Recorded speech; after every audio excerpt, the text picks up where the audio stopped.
인사할 시간도 맞습니다. 여러분의 시간을 낭비드릴 느리지만 쿨한 과학. 랩미팅입니다. 반갑습니다, 교수님들. 반갑습니다. 이제 탄소 나노튜브로 가보도록 하겠습니다. 몬트리올이라는 도시예요. 여기 보시면은 신기하게 생긴 건축물이 하나 있어요. 바이오스피어라는 돔 형태의 이제 건축물인데 가까이서 보면은 이렇게 생겼어요. 이게 환경박물관이에요. 왜 이걸 뜬금없이 언급했냐면은 과학자들이 행성 간 공간에서 형성되는 롱체인의 카본 몰레큘이 있는데 얘네가 어떻게 합성되는지에 대한 메커니즘을 연구하고 있었어요. 그래서 뭔가 우주스럽게 우주 환경 같은 이런 극한 환경을 조성하기 위해서 이때 유행이 레이저를 갖다 쬐는 거예요. 어디에다 쬐냐면은 그라파이트 흑연에다가. 그래서 흑연에다가 레이저를 쬐었더니 엄청나게 고온의 환경이 조성된 거죠. 그러면은 흑연을 구성하고 있던 카본들이 증발되는 거죠. 이 연구진들이 한 실험에서 어떤 특수한 물질이 만들어졌는데 이걸 분석을 했어요. 분석을 해봤더니 탄소 60개짜리로 이루어진 안정된 물질이다 라는 결론에 도달했어요. 그래서 이제 도대체 이 C60짜리 물질이 뭘까 막 고민을 했어요. 1985년에 네이처에 이런 논문이 나와요. C60 해서 버크민스터 플로렌이라는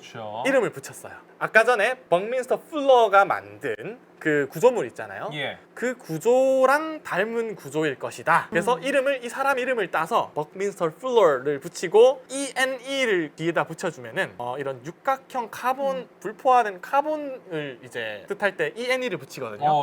그래서 이 660가 이런 축구공 모양의 이런 물질일 것이 돼서 스티로폼 이쑤시개를 꼽아서 이렇게 만들어 봤겠죠. 되네. 네, 되는 거죠. 그래서 나중에 이제 제가 이 논문으로 인해서 세 분이 노벨 화학상을 수상해요. 그래서 탄소는 동소체가 많아요. 동소체가 많은 이유는 탄소가 결합을 다양하게 할 수 있어서 그래요. 그래서 대표적으로 이제 탄소 물질 중에 우리가 잘 아는 흑연과 다이아몬드가 있죠. 둘 다 순수 카본으로만 이루어져 있는데 탄소가 결합할 수 있는 방식이 이제 sp2 혼성 오비탈과 sp3 오비탈이 있는데 흑연과 다이아몬드의 차이가 이렇게 결합이 달라요. 여기 보시면은 왼쪽 흑연은 4개의 팔을 뻗고 있고요.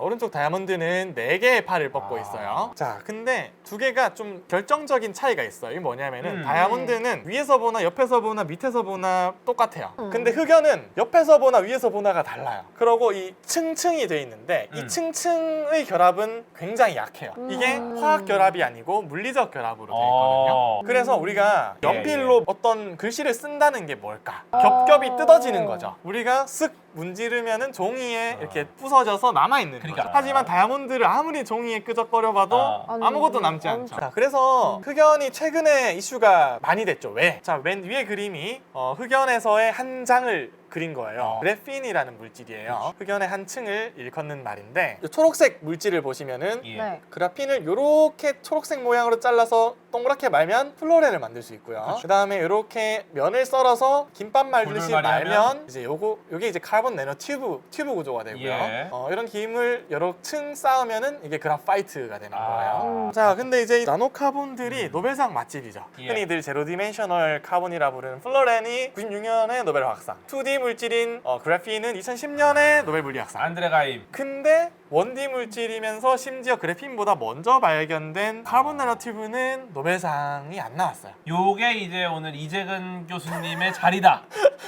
난가? 카본 나노튜브를 이제 처음으로 제대로 이제 보고한 논문이 1991년도에 일본의 이지마 박사가 네이처지에 발표를 했는데 이 그림의 핵심은 이 그림 아래쪽 동그라미예요. 뭐냐면은 위쪽 요거를 보고 이게 끝을 보면 이런 튜브일 것이다 라는 상상을 한 거예요. 근데 이분이 이 전자현미경의 전문가였어요. 그래서 이걸 봤더니 튜브 형태일 것이다.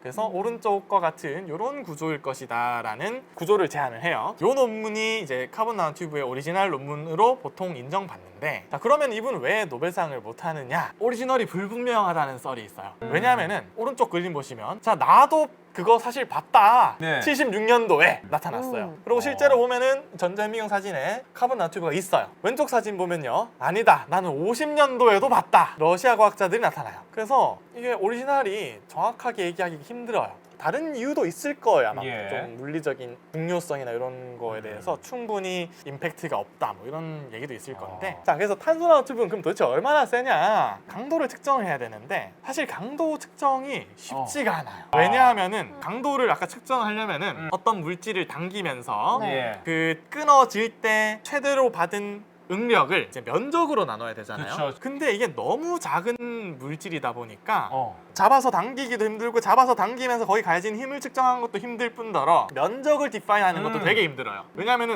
이게 결국은 큰 물질은 측정을 할 수가 있잖아요. 측정을 했을 때 어. 어디까지를 이 물질이라고 우리가 통상적으로 얘기를 할 수가 있는데 어. 나노 물질로 가면은 예. 이게 결국은 원자 한 층인데 오비탈 전자구름의 어디까지를 요 물질의 크기로 얘기할 것이냐 이것도 사실 애매해요. 예. 어쨌든 간에 탄소 나노튜브가 이제 강한 이유는 이제 탄소만으로 이루어진 탄소들 간의 공유 결합으로 이루어져 있는데 카본 카본의 공유 결합이 일단 좀 세요. 이렇게 결합 에너지가 높고요. 일반적으로 우리가 튼튼하다고 알고 있는 물질들의 인장 강도랑 한번 비교를 해봤어요. 예. 그래서 뭐 강철 같은 경우에는 한 수백 메가파스칼, 그다음에 텅스텐이 한 1500 메가파스칼, 아까 엄청 세다고 했던 케블라 3700 정도 되고 인간 머리카락 이게 한 200 메가파스칼 정도고요. 탄소 섬유라는 물질이 있어요. 탄소 섬유가 한 7000 메가파스칼. 카본 나노튜브랑 그래핀 같은 경우에는 이제 수만 메가파스칼 정도다. 클래스가 다르네요. 주기율표죠. 어. 주기율표에서 또 탄소의 의미가 있어요. 인장 강도가 강할 뿐더러 인장 비강도에도 되게 유리해요. 왜냐? 가벼워야 되는데 그렇죠. 주기율표에서 원소가 위쪽으로 있을수록 가벼운 원소잖아요. 그렇죠. 카본이 이제 6번이에요. 6번 밑으로는 재료로 쓸만한 원소는 없어요. 수소로 재료로 있을 순 없잖아요. 그렇죠. 카본이 우리가 생각할 수 있는 가장 가벼우면서 튼튼한 물질을 만들 때 이성적으로 합리적인 재료인 거죠. 제일 그쵸. 좋은 레고예요, 얘가. 음. 이 논문이 이제 2000년도에 사이언스에 실렸는데 아까 전에 탄소 나노튜브 강도 측정하기 힘들다 했잖아요. 예. 네. 측정을 했어요. 어. 측정을 한 것 자체로 사이언스예요. 그래서 여기에서 측정을 아. 했더니 한 11에서 63기가파스칼 정도가 나왔다라고 예. 되어 있는데 어떻게 측정했느냐? AFM이라는 분석 기술이 있어요. Atomic Force Microscope인데 이 분석 기술을 개발한 걸로도 노벨상을 탔어요. AFM의 양쪽 팁에다가 탄소 나노튜브를 붙였어요. 그러니까 얘가 변형을 하면서 자동적으로 힘이 측정이 되는 거죠. 그래서 재료를 변형시키면서 당연히 힘도 측정이 되니까 왼쪽 아래에 있는 스트레스 스트레인 커브, 요 아까 응력 변형률 커브 요거를 그릴 수가 있는 거예요. 그래서 얘가 어디서 끊겼느냐를 해석해서 끊긴 탄소 나노튜브를 현미경으로 측정해서 지름도 재고 그렇게 해서 단면적을 재서 계산을 했죠. 그래서 탄소 나노튜브의 강도가 사실 되게 논란이 있죠. 예. 왜냐하면은 측정할 때마다 측정한 사람마다 다르게 측정할 거예요. 왜냐하면은 탄소 나노튜브가 100개 있으면 100개가 다 달라요. 다 똑같은 탄소 나노튜브를 만들기 힘들어요. 왜냐하면은 우리가 사람이 100명 있어요. 다 사람이잖아요. 근데 키가 다 다르죠. 다 다르죠. 그런 거예요. 탄소 나노튜브도 다르게 좀 길이도 다르고 직경도 다르고 결합도 조금씩 다르고 그러다 보니까 아이디어란 어떤 탄소 나노튜브가 없는 거예요. 그러고 이제 측정할 때 오차 이런 것도 있고 해서 다 다르게 나타나는데 그 다음에 이제 요 논문 같은 경우에는 아니다 100기가파스칼 넘는다 이런 측정도 나왔어요. 이게 이제 2008년도 네이처 나노테크놀로지 논문인데 더 튼튼하다. 더 튼튼할 수도 있다. 그래서 이런 거를 그 탄소 나노튜브 강도가 얼마냐라고 하면은 대답하기가 힘들어요 사실. 예. 어떤 레퍼런스를 보고 대답하는지에 따라서 다르기 때문에 대충 수십 기가파스칼 정도 됩니다라고밖에 그렇군요. 말씀드릴 수 예. 없어요. 결국 중요한 거는 하나일 때는 튼튼하기 쉬운데 이거를 뭉쳤을 때 크게 만들면서도 여전히 튼튼할 수 있느냐 이것도 어렵거든요. 예. 왜냐하면은 결국은 약한 부위에서 재료가 끊어지기 때문에 오. 100명을 모았는데 그 중에 한 명이 약한 친구가 있으면 안 되잖아요. 근데 이제 이 논문 같은 경우에는 탄소 나노튜브 여러 가닥을 묶음으로 만들어서 측정을 했는데 한 80기가파스칼이 나왔다. 이런 논문이에요. 자, 어딜 가나 나오는 일론 머스크 형님입니다. 다리보다 긴 CNT 구조물을 누군가 만들기 전까지 우주 엘리베이터 얘기는 좀 꺼내지 마라. 아직 멀었으니까 하지 마라. 네네네네. 하지만 있는데요. 있죠. 있는데 뭐가 문제냐에 대한 얘기를 이제부터 할게요. 탄소 나노튜브는 어떻게 합성되냐면은 화학적인 방법으로 합성이 되는데 주로 여기 왼쪽 위에 보면은 여기 이제 끝에 동그라미가 있어요. 예. 동그라미가 이제 촉매예요. 금속 촉매인데 얘가 탄소 기체를 먹은 다음에 뒤로 이제 석출을 하면서 그게 CNT가 되는 거예요. 탄소 나노튜브. 어떤 오타쿠께서 음. 길게 한번 해보자 50cm까지 만들었어요. 굉장히 길죠. 근데 이제 길게 만들기 힘들어요. 왜냐하면은 통매가 수명이 무한하지가 않아요. 이렇게 뱉어내다 보면은 언젠가 죽어버려요. 근데 요 방식으로 그러면은 좀 잘 예. 만들면 좋을 것 같은데 어. 요 합성 방식에 문제점이 있어요. 아, 아. 개수가 얼마 안 돼요. 단위 면적당 몇 개 못 만들어요. 그래서 사실 보이지가 않아요, 눈에. 전자현미경으로 봐야 보일 정도로 몇 개밖에 안 만들어져요. 자, 그러면은 이제 다른 방법이 필요하죠. 네, 요게 이제 예. 새까만 게 어. 탄소 나노튜브예요. 빼곡하게 있으니까 그냥 새까맣게 보이는 거거든요. 요게 한 1.8cm였는데 제가 만든 건데요. 이때 당시에는 세계 2위의 기록이었어요. 얘는 자세히 들여다보면은 굉장히 풍성해요. 마치 대나무 숲처럼 생겼다고 해서 얘를 이제 학계에서는 CNT 포레스트라고 불러요. 그래서 얘를 좀 더 연구를 해서 그래서 좀 더 분발해서 2019년도에 이거는 이제 제 후배랑 같이 연구했는데요.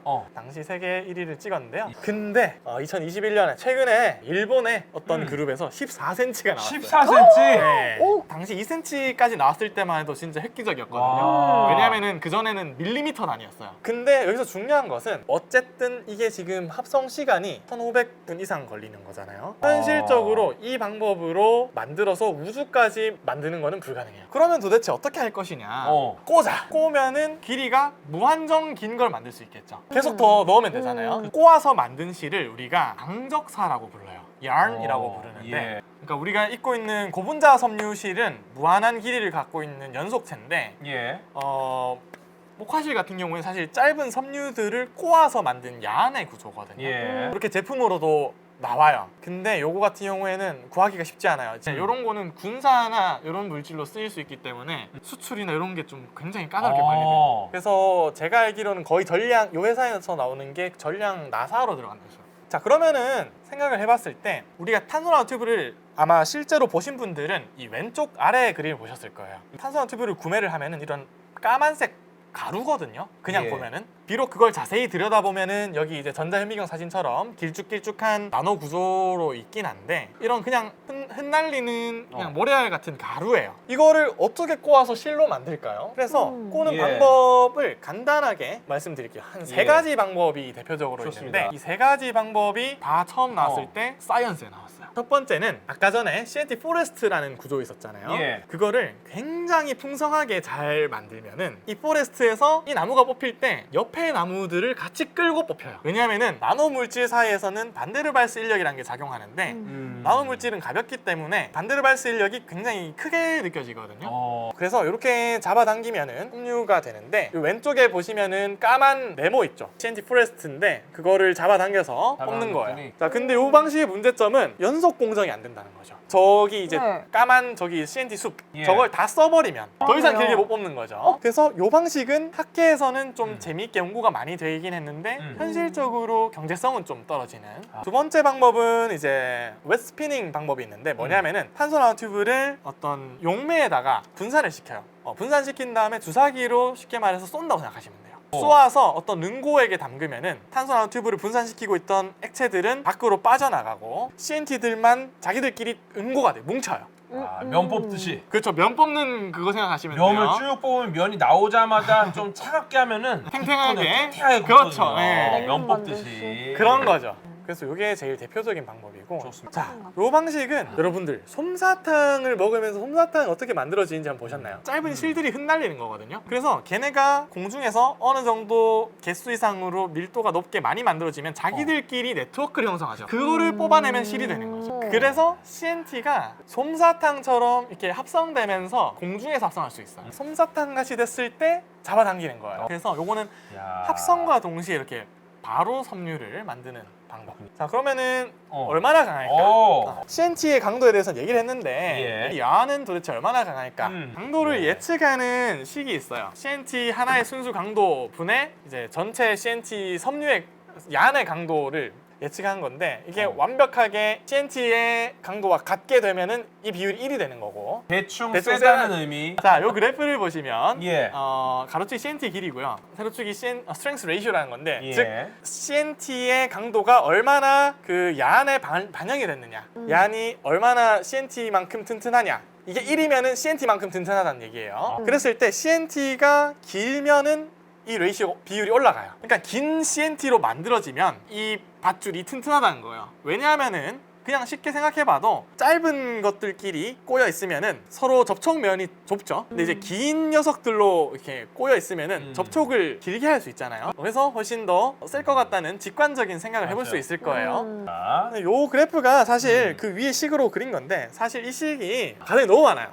왜 이렇게 많아 이게? 이렇게 되려면은 이런 어. 조건들을 만족할 때예요. 와. 그래서 정확하게 저 식대로 안 될 확률이 더 높죠. 그래서 네. 우리가 행복 회로를 한번 풀 가동해 볼 수 있을 거예요. 어. 긴 CNT들로 네. 이루어진 CNT 양을 만들면 어. 그렇게 몇십 기가파스칼에 해당하는 CNT 섬유를 만들 수 있지 않을까라는 희망을 품고서 연구자들이 오랜 시간 동안 연구를 해왔어요. 그래서 이거는 2000년대 초반부터 지금까지 발표된 수많은 CNT 섬유 연구들에서 발표된 강도들을 모아본 거예요. 우측에 보시면 Specific Strength라고 된 게 이제 인장 비강도인데 거의 다 3 아래죠.